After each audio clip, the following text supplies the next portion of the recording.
교리문답 300문부터 303문입니다. 교리문답 300문. 그러한 성도의 참된 행복에 이르는 방법은 무엇인가? 이를 위해서 하나님께서는 우리에게 당신의 거룩한 말씀을 알려주셨습니다. 이 말씀이야말로 하나님의 돌아오는 이와 같습니다. 당신은 어디서 그 말씀을 얻습니까? 그것은 오직 성경 주시기를. 우리는 성경으로부터 유익을 얻기 위해서 그것을 어떻게 사용해야 합니까? 하늘에서 원지로서 양심이 온전한 확신을 가지고 받아들이고 솔직한 순종으로서 그 말씀에 복종하며 진심으로 이것을 사용하여 바라며 우리가 그 말씀과 하나가 되기 위하여 이 말씀을 우리 마음속에 새겨 넣어야 합니다. 그것은 전적으로 우리의 능력으로 되는 것입니까? 그렇지 않습니다. 우리 안에 성령님을 통해서 그렇게 되도록 역사하시는 분은 우리 하나님이십니다. 제네바 교리문답의 이제 네 번째에 해당이 되는 교회와 관련된 내용들을 소개받고 있습니다. 사도신경, 주기도문, 십계명, 주기도문, 그리고 마지막에는 이제 공예배와 또 성례를 중심으로 한 교회에 대한 가르침을 소개하면서 이 네 가지를 이해하면 기독교가 정확히 무엇인지를 우리가 알게 되고 또 이 네 가지를 바르게 또 우리가 배워갈수록 기독교에 대한 더 견고한 기초를 우리가 놓게 된다라고 이렇게 가르치고 있습니다. 바로 성경 전체는 이 네 가지의 내용으로 그렇게 또 요약될 수도 있다라고 말하고 있습니다. 이제 마지막 내용의 교회에 대한 부분을 소개하면서 반드시 그 교회는 또 말씀을 따라서 그 교회가 세워져 가고 말씀의 원칙 아래에서 교회가 또 운영되어져 가야 하고 교회의 모든 예배와 또 성례 또 교회 정치 이 모든 부분들이 오직 하나님의 말씀에 따라서 그렇게 또 세워져 가야 한다라고 이렇게 교회의 중요한 원리에 대해서 소개를 합니다. 우리가 지난 이제 네 번째 교회 부분을 소개하면서 첫 소절에 하나님을 경외하는 것으로서의 이제 또 마지막 네 번째 교회 이렇게 소개를 했습니다. 그래서 교회 생활도 이처럼 하나님을 경외하고 하나님을 알아가는 중요한 또 외적인 신앙의 수단으로서 하나님이 우리에게 세워주셨다라는 것을 보게 됩니다.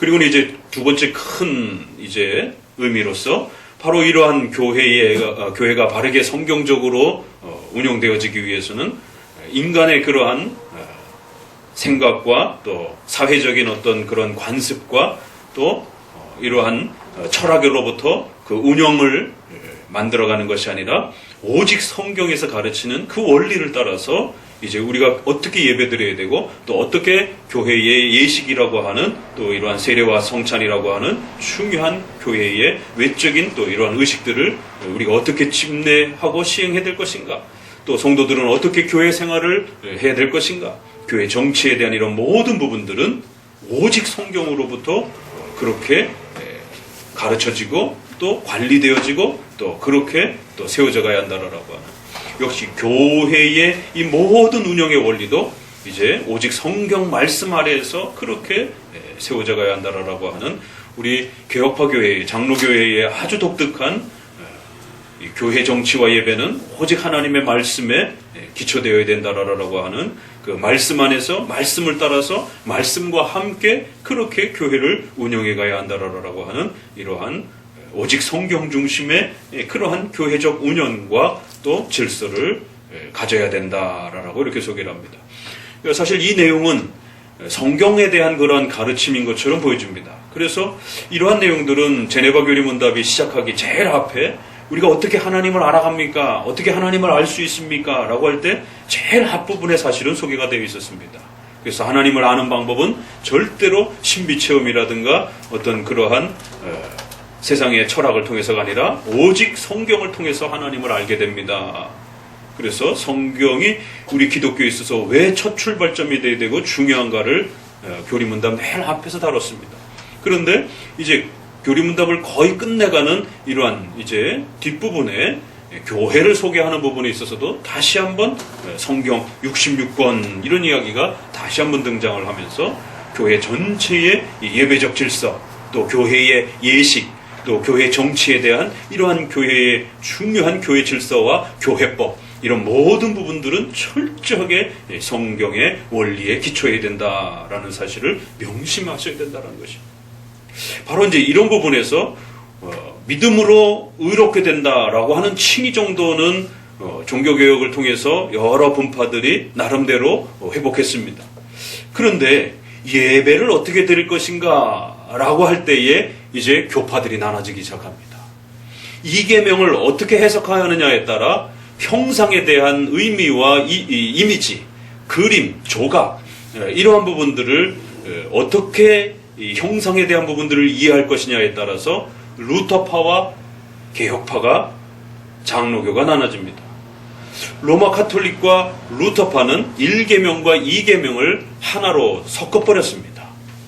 2계명을 분리시키지 않고 1계명에다가 결합을 시켜서 2계명을 그렇게 중요하지 않은 걸로 취급을 해버렸습니다.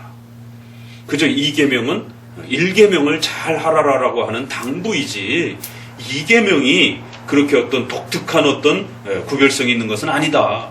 10계명이 모자라니까 마지막 10번째 계명에 내 이웃의 아내와 재산, 이렇게 해서 아내에 대한 부분을 9계명으로, 내 이웃의 재산에 대한 탐욕에 대한 부분을 10번째로, 그래서 10번째 계명을 쪼개가지고 10가지로 그렇게 만들어놨습니다.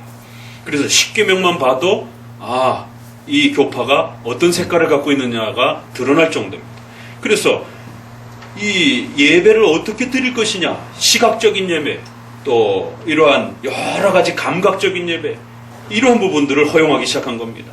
그래서 로마 카톨릭이 했던 것처럼 예수님을 그림으로 그리기 시작하고 성당에 들어가게 되면 휘황찬란한 그 엄청난 종교적인 이미지들이 그렇게 사용되었던 것처럼 루터파에서도 이 계명을 대수롭게 생각하지 않았기 때문에 교회의 예배에 있어서 이미지를 사용하는 것, 조각과 그림을 사용하는 것에 대해서 얼마든지 괜찮다라고 해석하기 시작했습니다. 또 3계명을 해석하면서 성찬론 논쟁이 벌어집니다. 이것은 내 몸이다라고 하면서 루터파와 결국 빙글리와 개혁파가 이 성찬에 대한 해석이 달라지기 시작하는 것이, 어떻게 교회에서 성찬을 행할 것인가, 이건 3계명에 해당이 됩니다. 3계명은 여호와의 이름을 망령 때 일컫지 말라. 그러면 여호와의 이름을 함부로 사용하지 말고 욕하지 말라, 이런 뜻도 있지만, 그러면 여호와의 이름이 어떻게 나타납니까? 꿈속에서 나타나고 환상에서 나타나는 게 아니라 바로 성경을 통해서 우리에게 주신 수많은 신앙의 수단과 도구들이 있습니다. 바로 그런 수많은 신앙의 질서와 도구들을 통해서 여호와의 이름을, 하나님이 누구신지를 우리는 배워가게 되고 또 훈련하게 되는 것이에요. 그래서 말씀, 성례, 기도, 찬송, 예배, 이 모든 부분들을 통해서 우리는 여호와의 이름, 여호와라고 하는 인격을, 하나님이라고 하는 인격을 우리는 알아가게 되는 것이에요.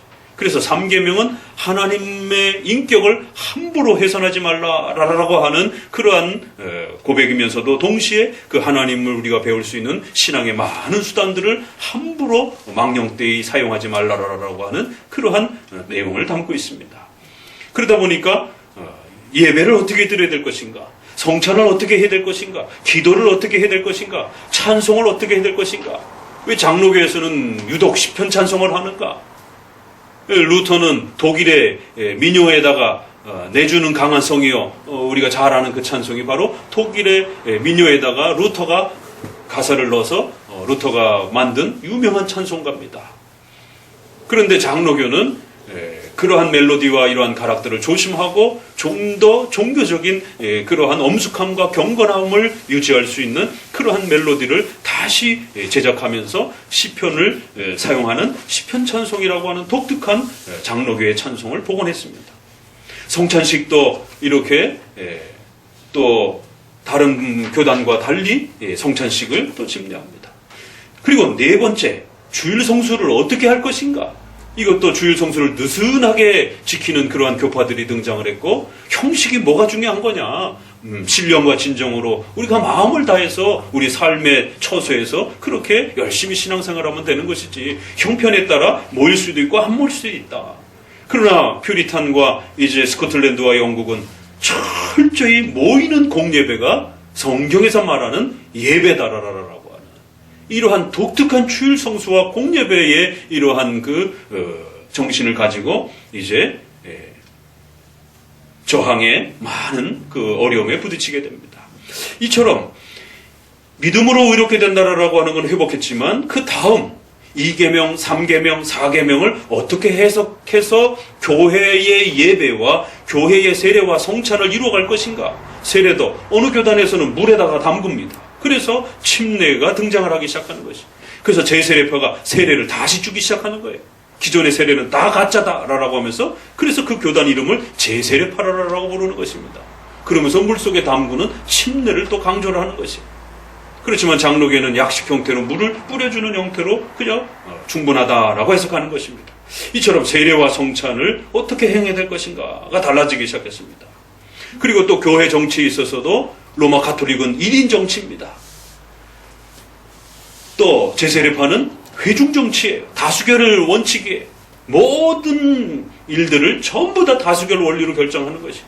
그러나 장로교는 성경에서 가르치는 것은 모세 이후에 70인의 장로를 신속히 세워서 모세가 혼자 다스리던 그 시절에도 모세는 신속하게 천부장, 십부장, 백부장을 세워서 나라를 지도자들을 중심으로 해서 나라를 통치했고 또 교회와 관련된 부분에 있어서는 교회의 원로라라고 하는 장로들을 70인의 장로를 세워서 교회를 운영하기 시작했다는 것이.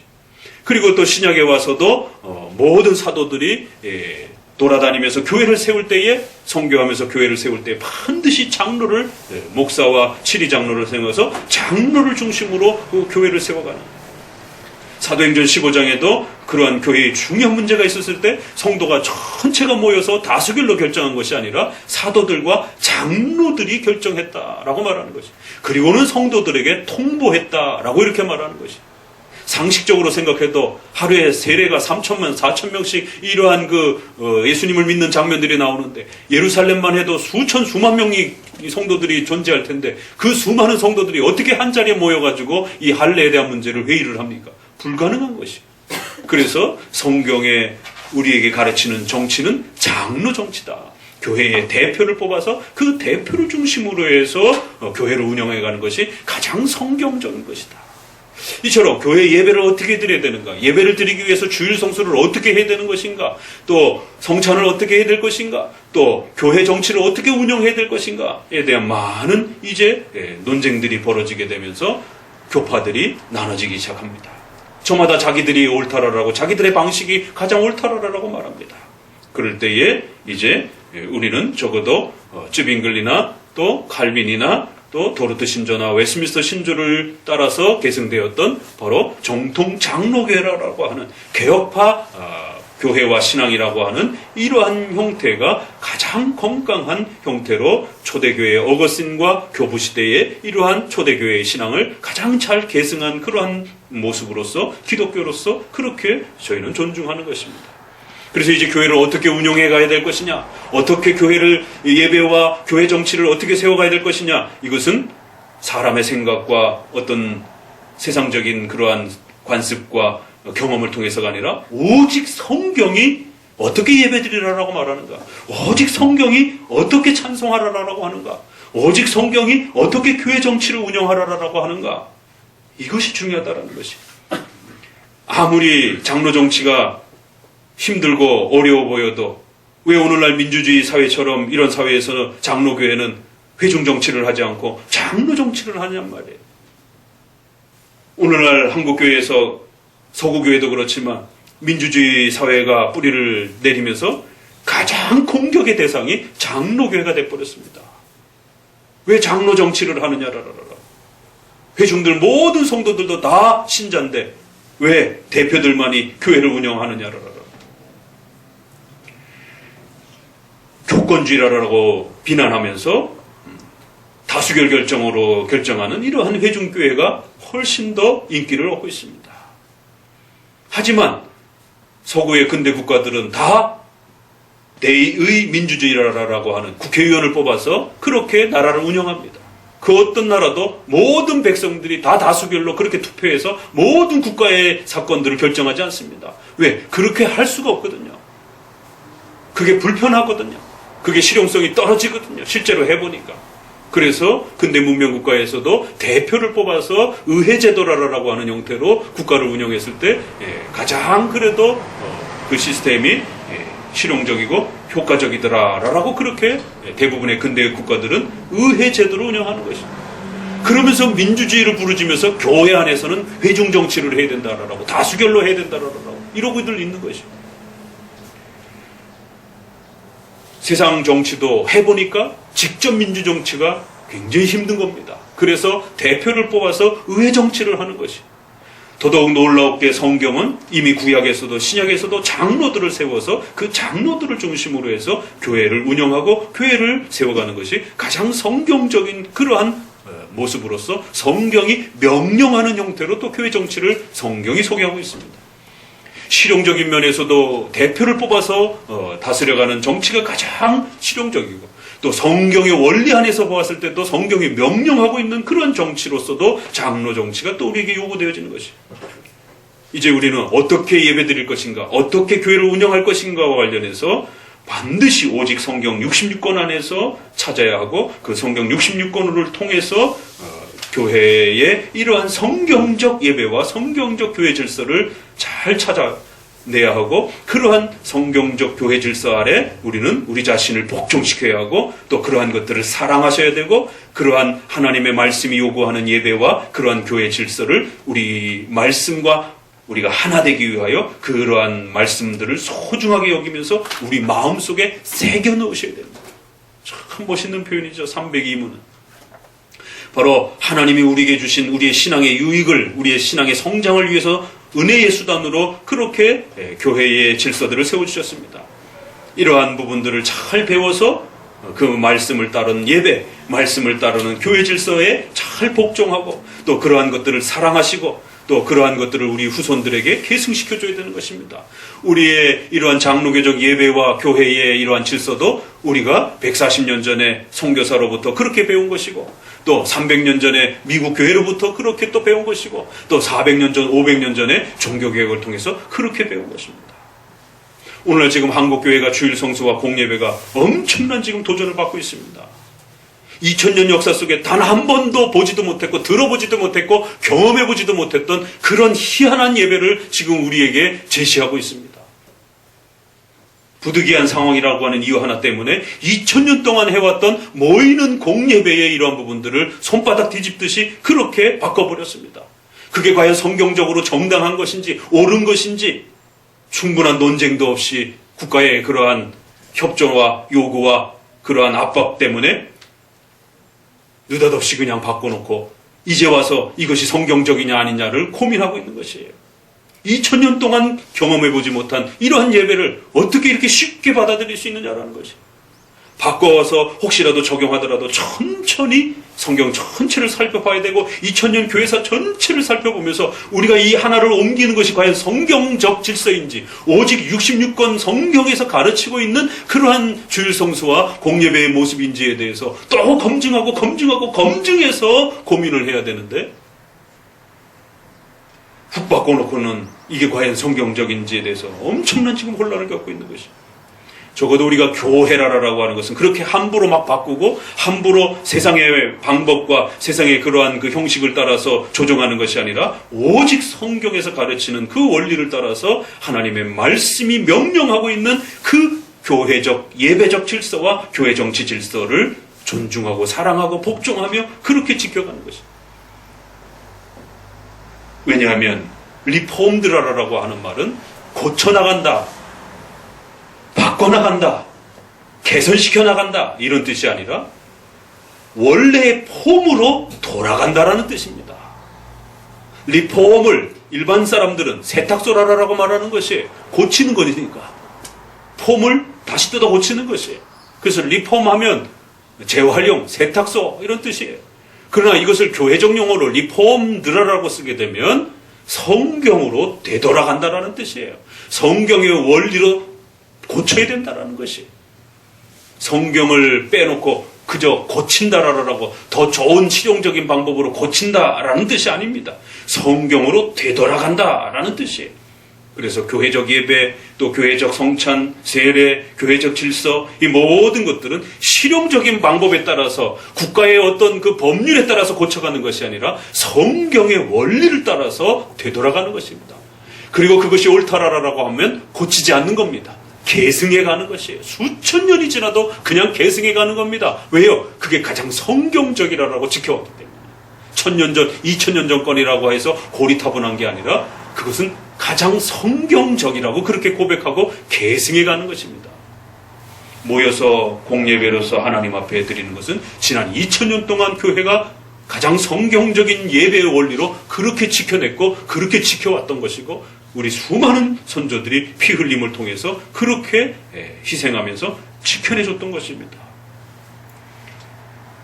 이처럼 교회 질서를 소개하면서 302문에 이러한 앞으로 우리가 배워가야 될 교회의 이러한 많은 내용들은 하나님의 말씀을 따라서 요구되어지는 그런 예배와 질서 아래서 우리가 세워가야 하고 그러한 또 질서들은 잘 복종하고 사랑하시고 그러한 하나님의 말씀을 통해서 배운 교회적 질서가 하나 되도록 또 그러한 말씀의 명령들을 우리 마음속에 아주 새겨 넣으시고 여러분의 뼈에 그렇게 새겨 넣으실 정도로 그렇게 깊이 또 배워가시기를 주의 말씀으로 권면을 드립니다. 기도합니다. 존귀와 영광과 찬양 받으시기에 합당하신 하나님